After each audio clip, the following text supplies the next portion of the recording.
자, 우리는 지금 아마 제가 59인데요.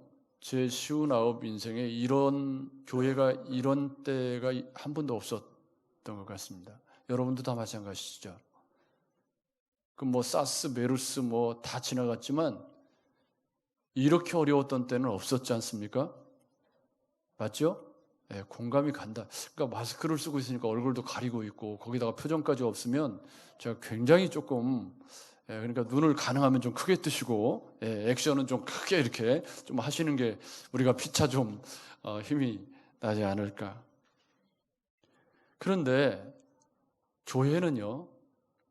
교회는 그 속성상 모여야 되는 공동체입니다. 그죠?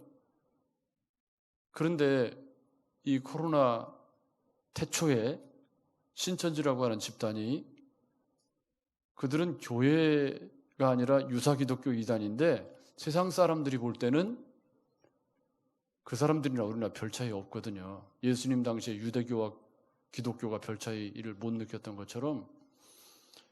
그런데 그들이 온통 구정물을 일으키고 나서 그 조금 잠잠해지는가 했더니 교회가 조그마한 교회가 일을 하나 툭 하고 냈습니다. 생명 땡땡 교회 이렇게. 그리고서 좀 잠잠해졌어요. 이제 한참 잠잠해졌는데 최근에 또 두 건이 다른 데서 이태원발 이런 건 우리 관심 아니고 교회에서 일이 터지니까 세상 사람들이 이제 그 언어 그 사용하는 폭력의 그 수위가 제가 읽기가 무서울 정도. 신성모독은 말도 아니고요. 근데 여러분 그러든지 말든지 눈 감고 안 보고 신경 안 쓰고 살면 살아갈 수 있을지 모릅니다. 그러나 그게 옳은 것입니까?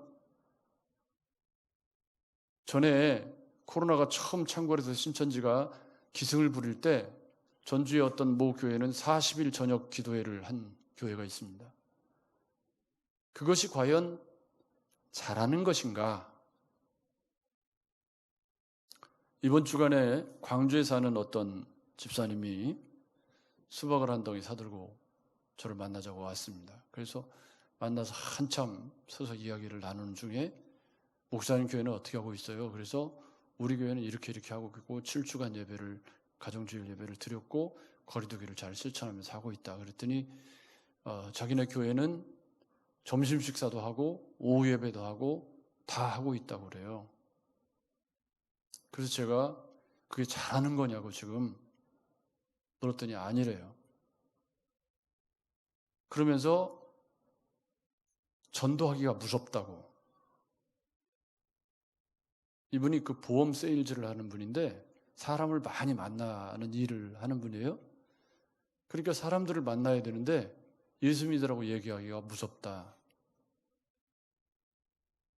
우리 시대의 가장 큰 어려움은 모여서 예배를 하든 주일학교를 하든 점심 식사를 하든 그건 개교회의 자유에 맡겨져 있으니까 괜찮은 일인지 모릅니다.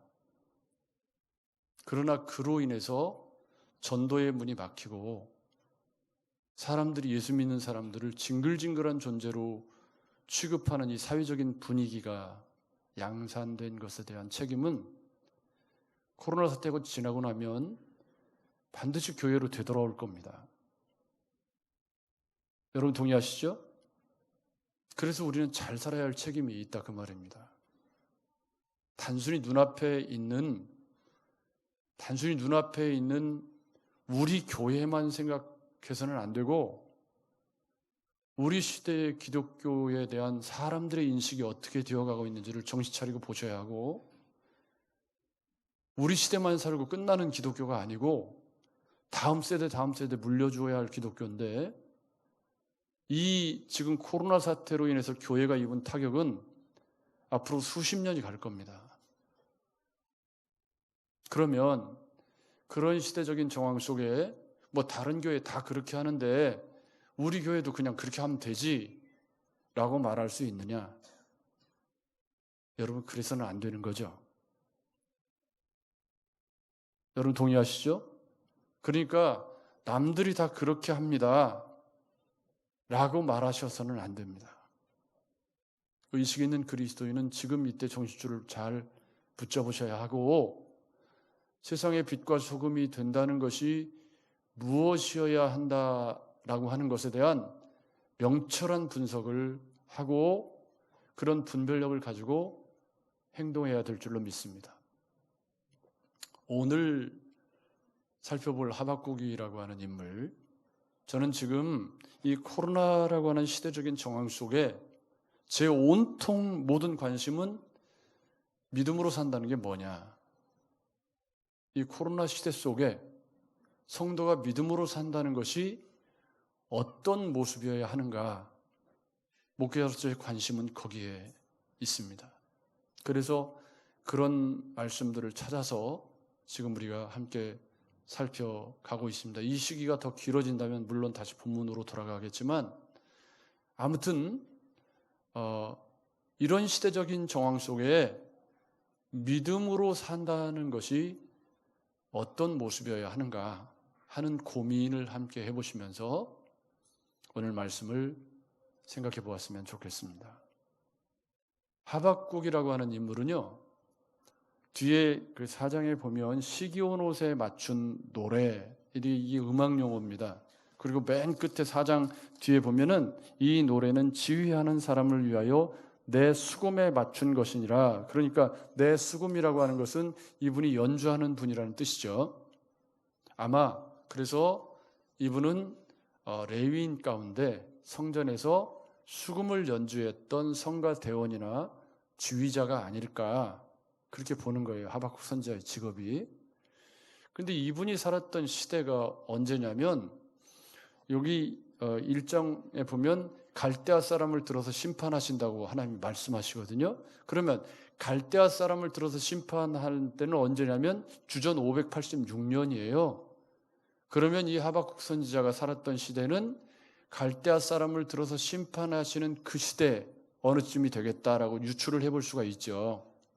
그런데 학자들은 말하기를 아마 이분이 살았던 시대가 여호야김이라는 왕이 통치하던 유다 말기였을 것이다 라고 봅니다. 근데 이 여호야김이라는 사람은 누구냐면, 요시야라고 하는 왕이 무기또 전투에서 갑자기 30대 젊은 나이로 우연히 쏜 화살에 맞아서 죽습니다. 요시야 왕은 여러분도 잘 아는 유다의 위대한 왕 가운데 하나잖아요. 일찍 왕이 되어서 개혁을 주도했던. 근데 이분이 단명을 해요. 일찍 죽어요.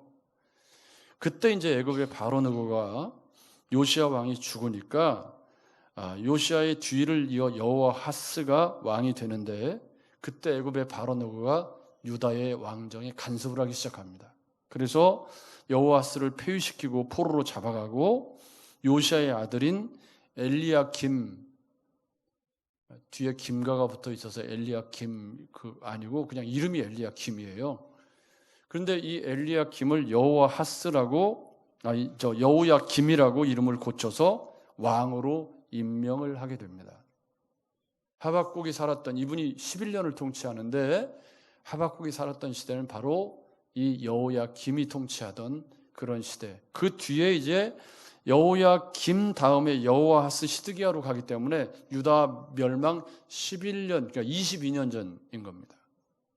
왜냐하면 가운데 있는 여호아하스가 6개월밖에 통치를 못했기 때문에 전체 이 여호야김이 11년, 시드기야가 11년, 그리고 그 사이 6개월 이렇게 되니까 유다 통치 아무리 빨리 잡아도 유다 멸망 한 20년쯤 전의 이야기라는 말입니다. 그런데 그때 이 여호야김이라는 사람이 그 애굽의 바롯느고에 의해서 왕으로 임명을 받으니까 뭘 해야 되냐면 애굽의 바롯느고에게 상납을 해야 돼요. 왕으로 임명할 때 그런 용도로 왕으로 세웠으니까 애굽에다가 상당히 많은 돈을 상납을 해야 됐어요. 그런데 이 여호야김이 상납을 한 돈에다가 자기 궁궐을 화려하게 짓고 온갖 그 세금을 많이 걷어서 여호야김이 은과 금을 바로에게 주니라. 저가 바로 누구의 명령대로 그에게 돈을 주기 위하여 나라에 부과하되 국민 각 사람의 힘대로 액수를 정하고 은금을 녹봉하였더라. 열왕기하 23장 35절입니다. 그러니까 세금을 있는 대로 쥐어짜서 그거 갖다 상납하고 그리고 왕궁을 크게 짓고 그렇게 생활을 했습니다. 거기다가 하나님을 믿는 사람들에 대해서 얼마나 이 하나님 앞에서 이분이 이 여호야김이 교만하게 행동을 했냐면 예레미야 36장 23절부터 24절을 보면 여우디가 3편 4편을 낭독하면 왕이 소도로 그것을 연하여 베어 화롯불에 던져 온 두루마리를 태웠더라. 왕과 그 신하들이 이 모든 말을 듣고도 두려워하거나 그 옷을 찢지 아니하고. 이게 무슨 말이에요? 여우디라는 사람은 하나님의 말씀을 낭독하는 선지자를 의미하고 왕은 여호야김을 의미합니다. 그런데 하나님의 말씀을 읽으면 이게 하나님의 말씀이에요. 그때 이제 두루마리 책이죠. 그러면 이제 이렇게 옛날이니까 방 안에 이렇게 화로, 여러분 우리도 옛날에 있었잖아요. 지금은 없지만. 그러면 이거를 한 구절을 이렇게 두루마리로 되어 있는 걸 읽으면 어떻게 해요? 칼로 이거 똑 잘라가지고 불에 태우고 또 읽으면 또 잘라서 태우고 요렇게 교만한 짓을 했다는 거예요. 요 두 가지만 봐도 얼마나 여호야김 시대가 암흑 시대였는가를 알 수가 있습니다. 바로 그 시대에 하박국 선지자가 하나님께 묻는 거예요.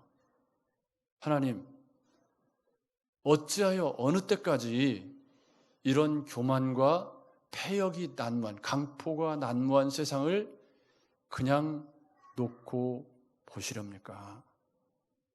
그러니까 이건 기도이기도 하고 탄식이기도 하고 그런 거죠.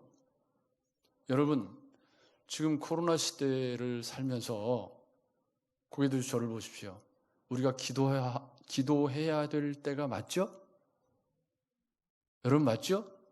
근데 새벽 기도를 어느 때보다도 안 나와요. 우리 교회는. 이야, 신기한 일입니다.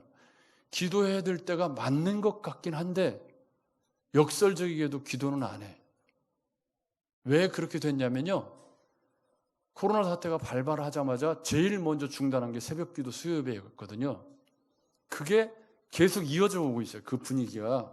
그래서 새벽 기도를 가면 안 된다라고 하는 무의식적인 눌림이 우리에게 있어요. 지금. 아니 뭐 그런저런 생각도 없이 그냥 안 나오는 건데 제가 뭐 고상하게 해석을 하는 걸 수도 있지만 어쨌든 그래. 근데 분명한 사실은 예수 믿는 우리가 이 사회를 위해서 가장 할 수 있는 가장 효과적이고 돈 안 드는 가장 좋은 일이 기도죠. 이거 아멘 해야 되는 건데. 여러분 맞죠? 자신이 없네. 그런데 이상하게 새벽 기도는 더 안 나오는. 이게 무엇을 의미하냐면 우리도 모르는 사이에 조금씩 타성에 젖어가고 있다. 그러면서도 마음속에 드는 의문이 뭐죠? 어느 때까지 하나님 어느 때까지 코로나 사태가 계속되겠습니까? 언제 도대체 백신이 개발될까요? 여러분 다 그렇게 묻고 계시죠? 그것도 안 하시나? 아마 다 비슷할 거예요. 그러니까 하박국 선지자가 느끼는 그 시대의 정서가 우리하고 상황은 다르지만 어찌하여 어느 때까지라고 하는 상황은 상당히 비슷한 면이 있다는 말입니다. 그죠? 그런데 우리와 다른 것은 하박국 선지자가 하나님께 그렇게 기도했더니 하나님이 즉각적으로 응답을 하신 거예요. 즉각적으로 응답을 뭐라고 하셨냐면 너희는 여러 나라를 보고 놀라고 또 놀랄지어다. 너희 생전에 내가 한 가지 일을 행할 것이니 누가 너희에게 말할지라도 너희가 믿지 아니하리라 하면서 내가 사납고 성급한 백성 곧 땅이 넓은 곳으로 다니며 자기 소유 아닌 거처들을 점령하는 갈대아 사람을 일으켰나니. 이게 무슨 얘기냐면 여호야김 통치가 영원하지 않고 내가 심판할 건데 갈대아 사람을 들어서 너희를 심판할 거야 라고 하나님이 응답을 하신 거예요. 근데 사실은 이건 역사적으로 곧 바벨론에 의해서 나라가 멸망할 거니까 이 말씀이 곧 성취되었다는 건 우리가 알고 있는 내용이란 말이죠. 우리는 알고 있죠. 근데 하박국은 아나요, 모르나요? 모르죠. 안 이루어진 일이니까요. 그러니까 이제 하박국 선지자가 이분이 하나님의 그런 응답을 듣고 마음속에 또 의문이 생겼습니다. 어떤 의문이냐면, 하나님, 갈대아 사람은 예수도 안 믿는 사람들일 뿐만 아니라 말씀하신 것처럼 저렇게 탐욕스럽고 그런 사람들인데 어떻게 불의한 자들을 들어서 더 의로운 유다 백성을 심판하실 수가 있습니까? 라고 묻게 된 겁니다. 여기서 우리가 생각해야 될 것은 뭐냐면, 하박국이라고 하는 이분은 그 시대의 아픔을 끌어안고 교회 성전에 성가대원 수금 타는 사람이라면 그 사람이 그 사회를 끌어안고 기도해야 될 만한 그런 위치도 아닌 것 같아 보이지만, 하나님 이분을 귀히 여기셔서 지금 이런 책을 남겨놓으신 걸 보면 이분이 귀한 분이라는 말이에요. 여러분 맞죠? 그리고 이분이 가진 의문에 대해서 하나님이 즉각적으로 응답하시는 걸 보면 하나님이 이분이 가진 의문에 대해서 그 시대 사람들 모두를 대변하는 그런 목소리로 하나님이 들으셨고, 그리고 그 기도에 즉각적으로 응답하신 거잖아요. 여러분 맞죠? 그렇다고 보면 이분의 이야기는 단순히 이분의 이야기가 아니라 어쩌면 우리 시대 우리 모두에게 주시는 하나님의 음성일 수도 있다는 말이죠. 그런데 여기서 함정이 있어요. 뭐가 함정이 있냐면, 하나님은 갈대아 사람을 들어서 유다를 심판하실 수 있나요, 없나요? 있어요. 근데 하박국은 갈대아 사람을 들어서 유다를 심판할 수 있나요, 없나요? 없어요. 이게 우리 신앙생활에 우리가 자주 빠질 수 있는 생각의 함정이라는 거죠. 내가 만들어 놓은 틀 속에 하나님이 들어와야 되는데, 내가 만들어 놓은 틀 속에서 하나님이 벗어나면 하나님 까불지 마, 까불면 죽어 할 수 있는 거죠. 이게 지금 하박국이 빠져있는 함정이죠. 어떻게 갈대아 사람을 들어서, 근데 다행스러운 것은 이분은 그렇게 하나님께 어떻게 그럴 수 있습니까 하고 파수꾼이 서는 그 성루, 거기서 하나님의 응답을 기다리겠습니다 하고 2장 1절이 끝납니다. 하박국서는요 4장으로 이루어져 있는데 그 중에 가장 핵심이 2장입니다. 여러분 2장이 하박국은 3장으로 이루어져 있는데 4장이 아니라 3장으로 이루어져 있는데, 이 하박국서의 모든 응집된 내용이 2장에 다 들어있습니다. 2장이 제일 중요하죠. 그 2장에 대한 하박국 선자의 변화가 3장이죠. 그러니까 3장은 결과고 2장은 하나님이 말씀하신 하나님의 메시지가 핵심인데, 그래서 오늘 우리는 2장을 중심으로 생각을 잘 정리를 해 보아야 합니다. 하박국이 파수꾼이 서 있는 성루에서 하나님의 응답을 기다리겠습니다 라고 하니까 하나님이 주신 말씀이 오늘 우리가 읽은 2장 4절을 위시해서 2장에 있는 내용입니다. 그래서 이 2장에 있는 이 내용은 어쩌면 코로나 시대를 살고 있는 우리에게 주시는 하나님의 음성일 수 있겠고, 그리고 하박국 선지자가 그런 자기의 생각 속에 일어나는 함정 속에서 어떻게 변화되어져 가는가를 보는 것은 믿음으로 산다는 것에 대한 가장 핵심적인 원리를 제공해 준다라고 보았습니다. 특히 제가 이번에 하박국을 묵상하면서 느낀 것은 뭐냐면, 그동안 저는 하박국서를 변화의 책으로만 설교를 해왔는데 하박국은 변화의 책이 아니라 믿음의 책이라는 것을 깨닫게 되었습니다. 왜냐하면 믿음으로 하나님의 말씀에 반응하는 하박국 선지자의 이야기가 2장 3장이 가득하기 때문입니다. 여러분 오늘 우리가 읽은 보라, 그의 마음은 교만하여 그 속에서 정직하지 못하나 나의 의인은 그의 믿음으로 말미암아 살리라, 그렇게 말씀했습니다. 이 말씀은 무슨 얘기냐면, 나의 의인, 즉 믿음으로 살아가는 하나님의 백성은 그 믿음으로 말미암아 이 어려운 시대, 퀘스천 마크가 붙는 이 어려운 시대를 살아가게 될 것이다. 근데 뒷날 히브리서 기자나 사도 바울이 로마서의 이 구절을 인용하면서 이걸 어떤 뜻으로 썼냐면, 나의 의인은 믿음으로 말미암아 구원을 받으리라. 그리고 구원받은 사람이 믿음으로 살아가리라는 내용으로 인용해서 다시 사용했습니다. 따라서 이 하박국 선지자의 이 나의 의인은 그의 믿음으로 말미암아 살리라 라고 했을 때 이 믿음이라는 것은 구원받는 믿음과 구원받은 이후에 믿음으로 살아가는 내용을 함께 담고 있는 아주 굉장히 중요한 신학적이고 아주 중요한 말씀이 되었습니다. 이 신약에서 인용이 되어서 해석될 때 그렇게 되었기 때문에요. 그런데 여기 본문에서는 그 어려운 시대에 나의 의인이 믿음으로 살아간다는 게 그럼 뭐냐? 세 가지로 정리를 주님이 해 놓으셨습니다. 네 가지죠. 일단 먼저 보면 이 묵시, 하박국 너는 이 묵시를 기록하여 판에 명백히 새기되 달려가면서도 읽을 수 있게 하라. 이 묵시는 정한 때가 있나니 그 종말이 속히 이르겠고 결코 거짓되지 아니하리라. 비록 더딜지라도 기다리라. 지체되지 않고 반드시 응하리라. 요약해 보면 이런 거예요. 이 묵시를 누가 보도록 크게 새기라는 거죠.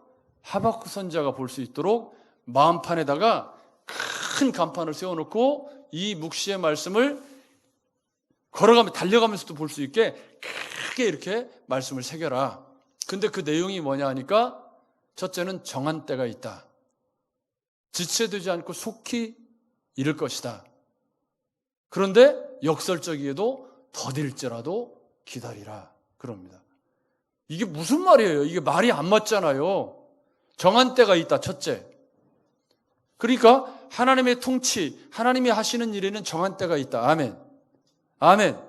근데 이 정한 때에 대해서 하나님이 지체되지 않고 속히 이 말이라 그렇게 말씀하셨어요? 그래놓고 뒤에 가서는 뭐라고 말씀하죠?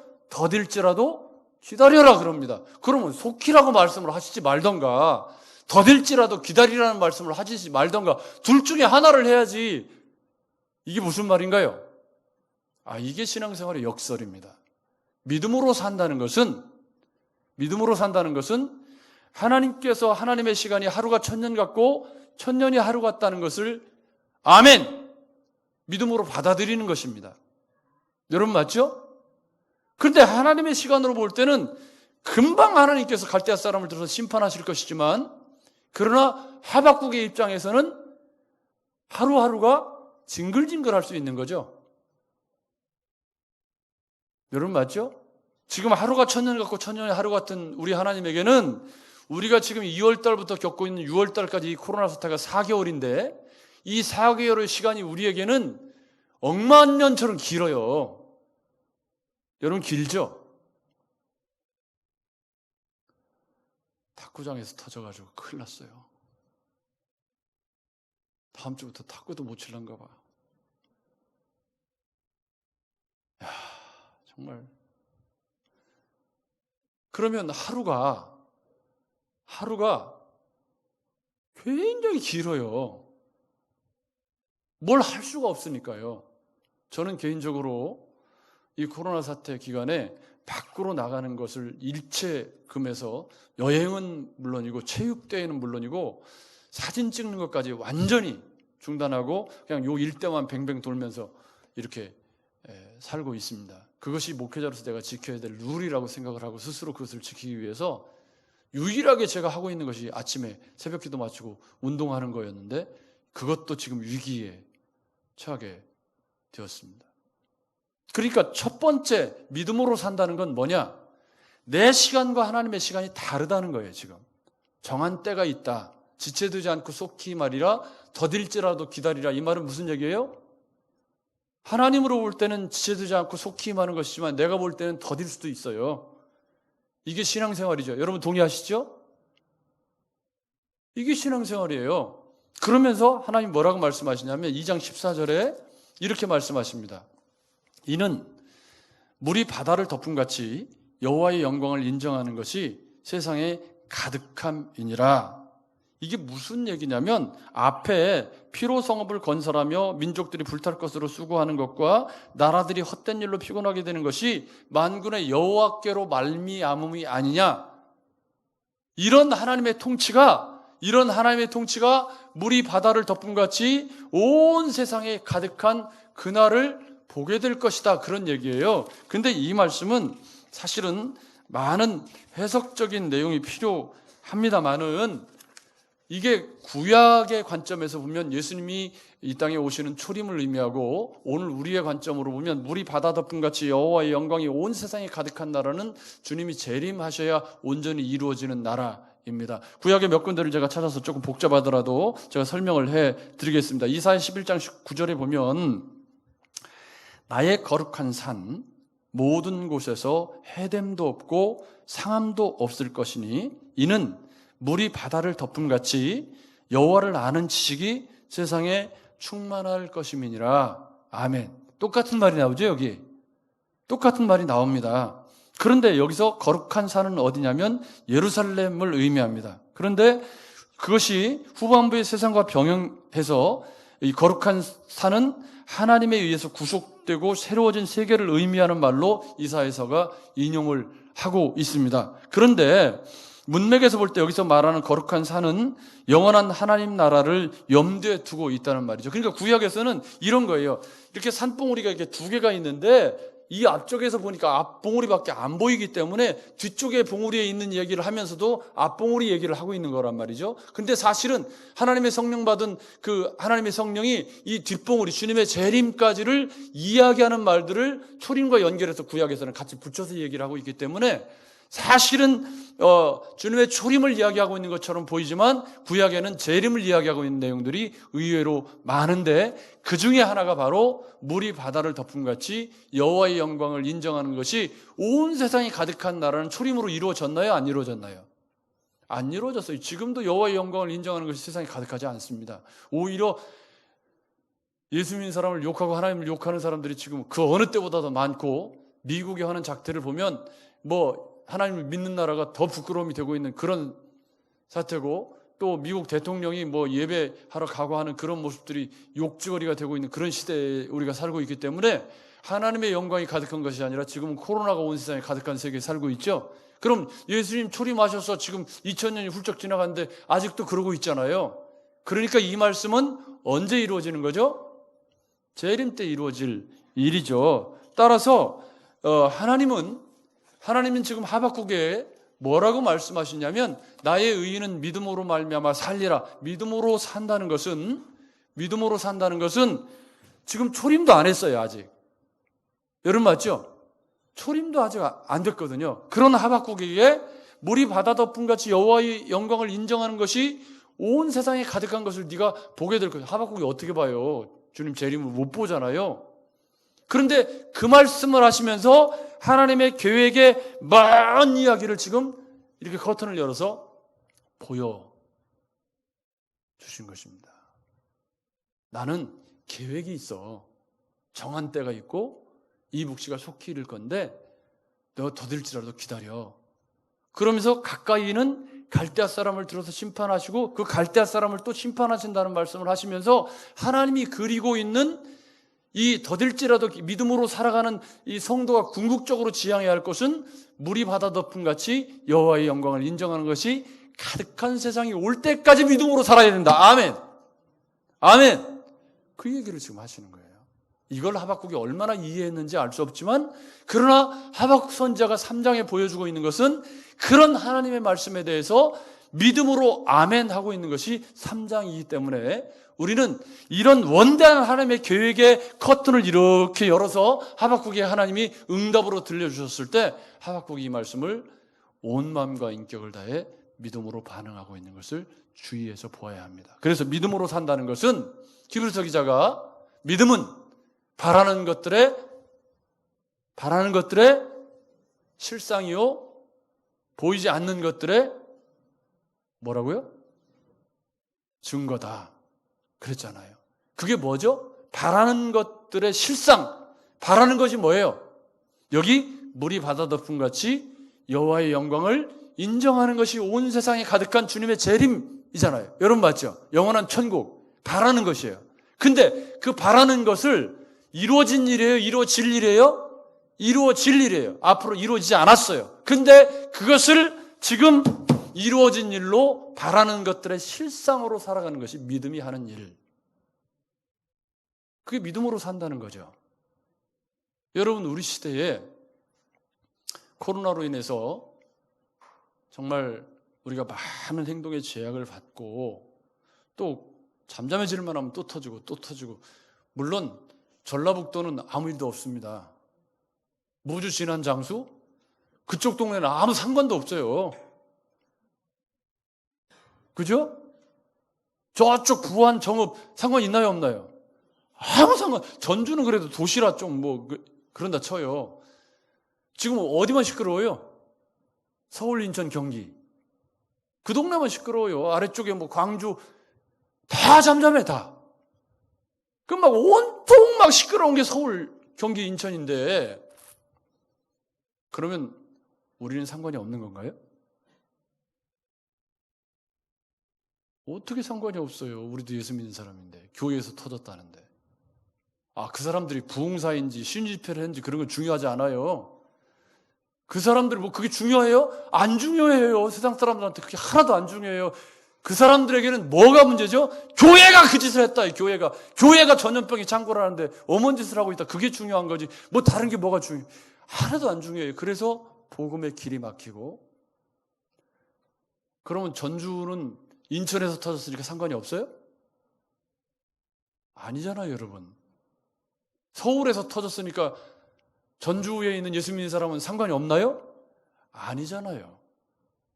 여러분, 아닌 거죠. 그러니까 이 문제는 지금 단순히 인천에 있는 부흥사협회의 개척교회 사람들 문제가 아니고 우리 모두의, 예수 믿는 사람 모두의 문제일 뿐만 아니라 우리 시대에 복음이 증거될 수 있느냐? 낯들고 나가서 복음을 전할 수 없는 시대가 되는 거 아니에요, 여러분. 우리가 교회가 잘못하면. 여러분, 맞죠? 그렇다고 본다면 정한 때를 살아가는, 더딜지라도 믿음으로 살아가는 시대에 믿음으로 산다는 것이 무엇이어야에 관심을 갖는 것이 맞습니다. 여러분 동의하시죠? 우리 시대 속에, 이런 시대적인 정황 속에 교회가 어떻게 행동하는 것이 옳으냐 하는 문제로 고민을 하는 것이 맞죠. 하나님의 계획은 물이 바다 덮음같이 여호와의 영광을 인정하는 것이 온 세상에 가득한 꿈을 가지고 하나님은 역사를 진행하고 계십니다. 그런데 그 과정에 갈대아 사람을 들어서 징계하는 일도 있고요. 코로나 사태가 발발되어서 이렇게 어려운 상황도 생깁니다. 그럴 때 믿음으로 산다는 것은 무엇이어야 하느냐? 두 번째 하나님의 응답은 2장 마지막 절입니다. 오직 여호와는 그 성전에 계시니 온 땅은 그 앞에서 잠잠할지니라. 이 말씀은 지금 앞에 갈대아 사람의 교만에 대한 5가지 화가 앞에 응답의 말씀으로 주어져 있습니다.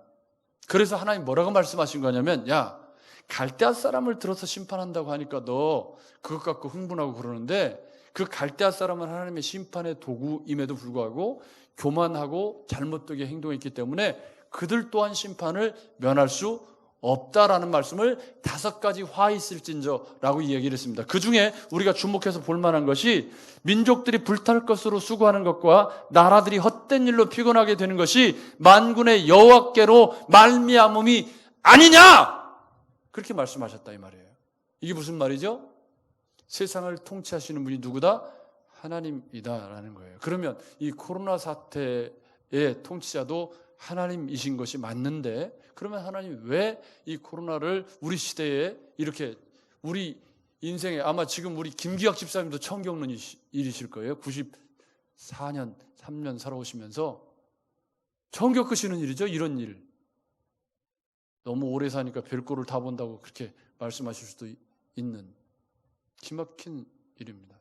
그리고 갈수록 이런 일이 더 많이 생길 수 있다는 것이 우리를 더 힘들게 하는 시대적인 정황 속이죠.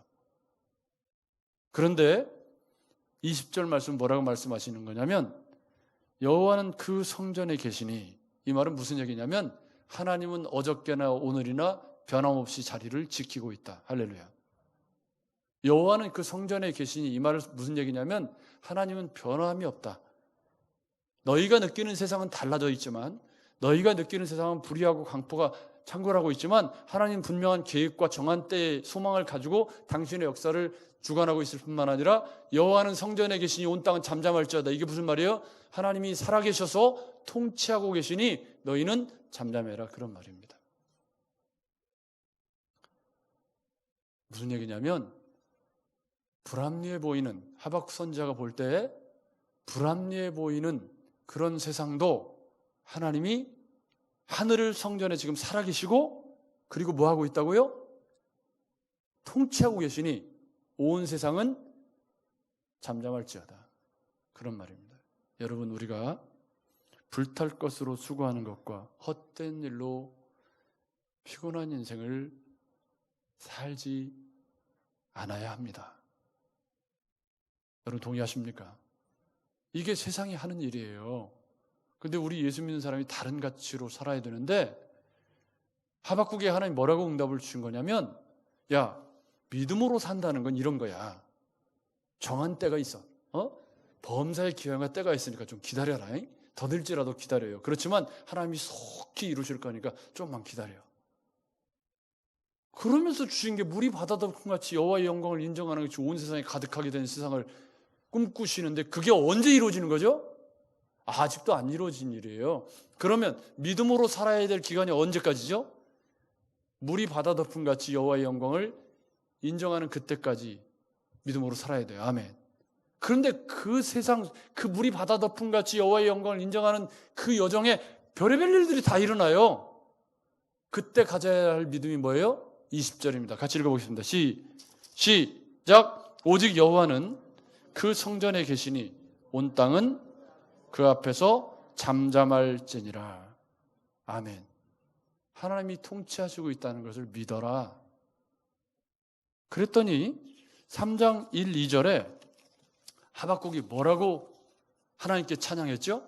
시기온옷이라는 것은 음악 용어입니다. 음악 용어. 그러니까 시기온옷에 맞춘 하박국의 기도라, 이 말은 시기온옷이라고 하는 음악 양식으로 부른 노래, 찬양이라는 뜻입니다. 그 찬양의 첫 번째에 여호와여, 내가 주께 대한 소문을 듣고 놀랐나이다. 여호와여, 주는 주의 일을 이 수년 내에 부응케 하옵소서. 이 수년 내에 나타내시옵소서. 아멘. 이게 무슨 말이죠? 이게 무슨 말이에요? 내가 다 이해할 수는 없지만, 내가 하나님의 말씀을 다 이해할 수는 없지만, 주님이 말씀하신 2장에 말씀하신 이 응답의 말씀대로 이루어지기를 원합니다. 아멘. 이게 믿음으로 사는 겁니다. 내가 다 이해할 수 없어요. 하박국 선지자가 지금 물이 바다덮음 같이 여호와의 영광을 인정하는 것이 온 세상에 가득한 그런 꿈을 꾸시는 하나님의 비전을 하박국이 어떻게 다 이해할 수 있나요? 다 이해할 수 없죠. 여러분 맞죠? 아니, 당장에 갈대아 사람을 들어서 심판하신 하나님의 역사도 이해하기가 어려운데, 왜 세상에 코로나가 창궐하고, 왜 이 세상이 이 꼴로 돌아가고 있습니까? 왜 교회가 이렇게 세상으로부터 지탄을 받고 있고, 왜 우리가 이렇게 억울한 일을 당해야 하고, 왜 세상이 이런 모양으로 살고 있습니까? 그런 구름 같은 의문들이 마음속에 들어오는데, 하나님 뭐라고 말씀하시냐면, 야, 그래도 여호와는 성전에 계시고 하나님 통치하고 계시는 그 믿음으로 살아야지, 그렇게 말씀하셨단 말이에요. 그랬더니 하박국 선지자 그 말씀을 듣고 믿음으로 사는 믿음의 반응을 보인 것이 2절입니다. 뭐죠? 주는 주의 일을 수년 내에 부응케 하시옵소서. 그러니까 이 말씀을 예배당에다 갖다 쓰는 게 맞나요? 틀리나요? 이건 좀 웃기는 말이죠.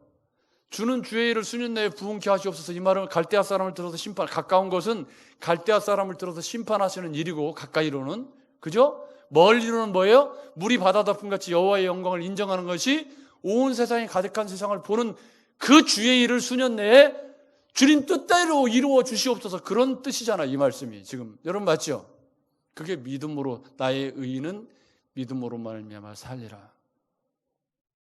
믿음으로 산다는 것의 내용입니다. 여러분, IMF 때보다 더 어렵대요.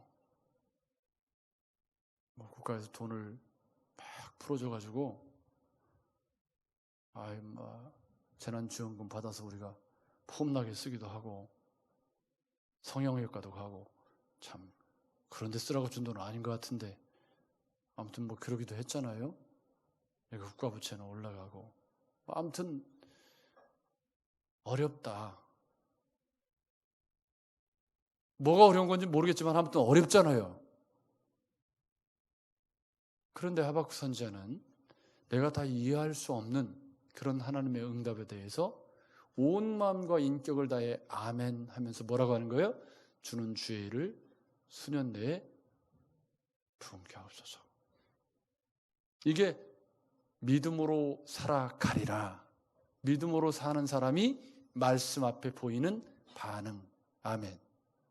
그러면서 주는 진노 중에라도 긍휼을 잊지 마옵소서라고 한마디 더 덧붙이고 있는 것입니다. 그러면서 3절부터 뒷부분에는 역사에 역사하셨던 하나님에 대한 재조명이 나오고 마지막에 16절부터 19절에 이렇게 행동하는 거예요. 없어도 인하여 감사. 이게 뭐냐면 현실에 대한 하박국 선지자의 믿음으로 살아가는 반응인 거죠. 여러분 맞죠? 그러니까 2장에 대한 주님의 응답이 1, 2절에 주는 주의 일을 수년 내에 부응케 하시옵소서 하고 끝난 게 아니라 그것을 내 삶에 적용시켜서 살아낸 삶의 이야기가 오늘 16절부터 19절까지에 나오는데 그 16절부터 19절까지는 지금 현실로 돌아와서 지금 나의 삶에 뭐가 내가 들었으므로 내 창자가 흔들렸고 그 목소리를 말미암아 내 입술이 떨렸도다. 무리가 우리를 치러 올라오는 환난 날을 내가 기다림으로 썩이는 것이 내 뼈에 들어왔으므로 맞으며 내 몸은 내 처소에서 떨리는도다. 이게 무슨 말이에요? 갈대아 사람을 들어서 심판하시겠다는 하나님의 말씀에 온 마음과 인격을 다해 아멘 받아들였다는 말이죠. 내가 이해할 수는 없지만 내가 다 이해할 수는 없지만 하나님이 그렇게 말씀하시는 것에 대해서 내가 받아들였다는 말이에요. 그런 상황 속에서 17절, 18절, 19절이 나온 거죠.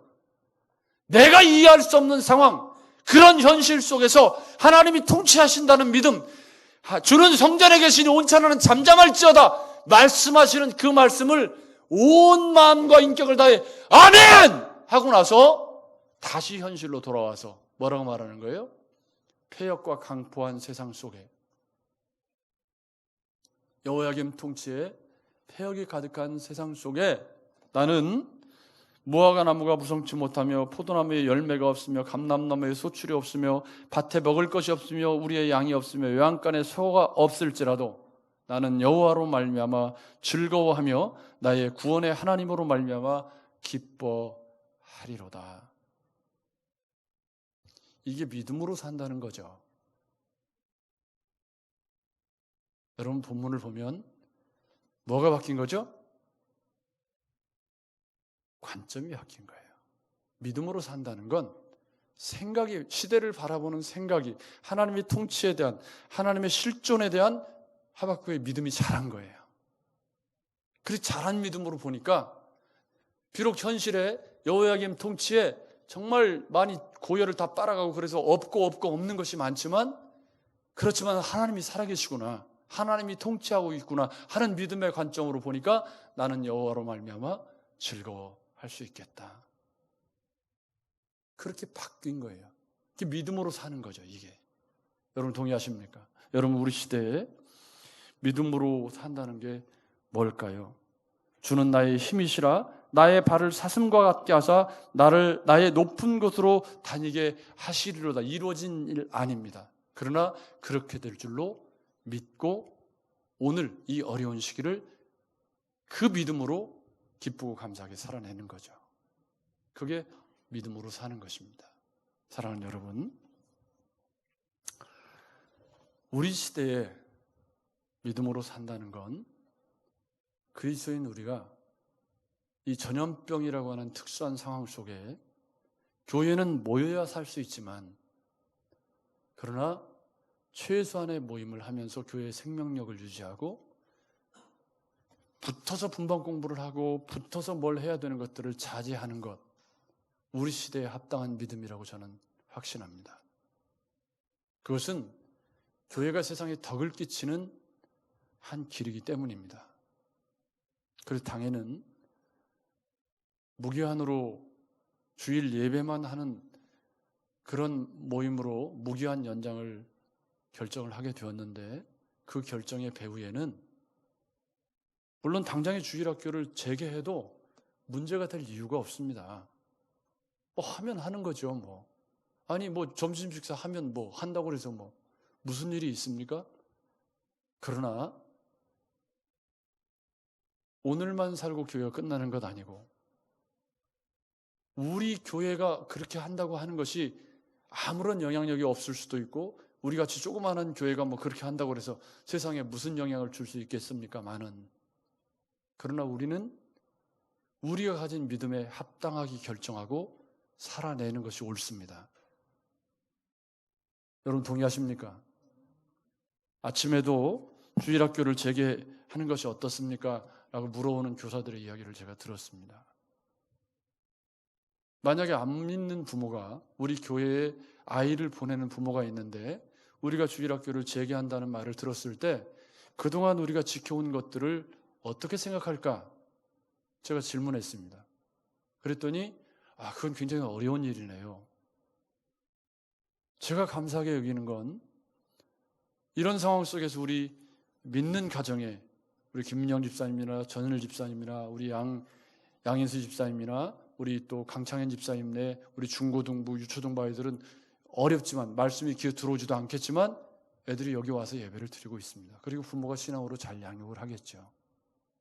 그러나 안 믿는 가정의 아이들은 예배를 재개한다고 해도 안 올 확률이 더 높을 뿐만 아니라 그로 인해서 교회는 더 수렁으로 빠지게 될 확률이 높습니다.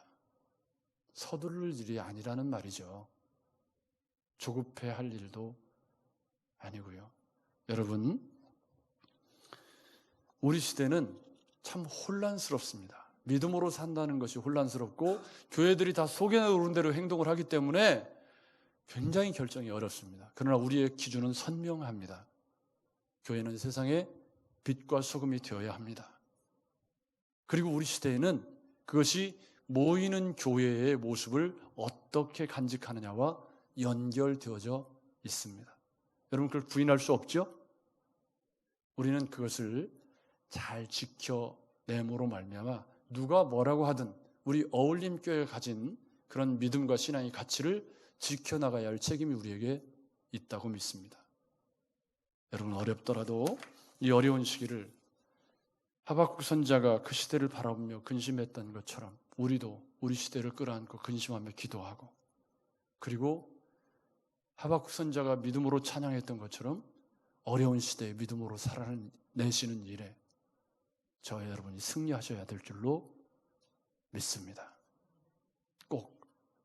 꼭 그렇게 어려운 시기를 우리가 같이 마음을 합해서 믿음으로 이겨나가셔서 어려운 시기에 더욱 믿음이 빛나는 그런 우리 어울림교회 함께 이루어 나갈 수 있기를 주의 이름으로 축복합니다. 이 시간에 같이 한번 1분 동안만 들은 말씀을 기억하면서 같이 기도하겠습니다.